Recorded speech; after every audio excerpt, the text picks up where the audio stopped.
Doctor గారు, ఈ మధ్య 30 నుండి 35 ఏళ్ల యువతకు గుండెపోటు వస్తుందని వింటున్నాం. రోజు ఇలాంటి కేసులు చూస్తున్నాం. దీనికి ఏమి చేయవచ్చు?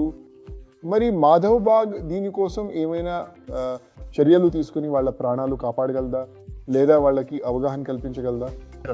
ఖచ్చితంగా ఇది చాలా ఆందోళనకరం. ఈ రోజుల్లో 30 నుండి 35 ఏళ్ల వయసులో గుండెపోటు రావడం చూస్తున్నాం. సాధారణంగా దీనికి కారణం ప్రమాద కారకాలు, ఆ కారకాలను సరిగ్గా అదుపులో ఉంచుకోకపోవడం.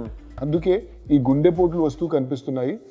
ఉదాహరణకు చాలా మందిలో తొలి దశలోనే కొలెస్ట్రాల్, బీపీ, మధుమేహం, స్థూలకాయం పెరగడం కనిపిస్తుంది. ఈ విషయాలన్నింటినీ గనక తొలి దశలోనే అదుపులోకి తెస్తే గుండెపోటు లాంటి తీవ్రమైన సమస్యలు రాకుండా ఉంటాయి.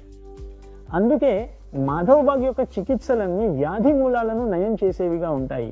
మాధవ్ బాగ్లో అధిక కొలెస్ట్రాల్, అధిక రక్తపోటు లేదా పెరుగుతున్న మధుమేహానికి అనేక చికిత్సలు ఉన్నాయి.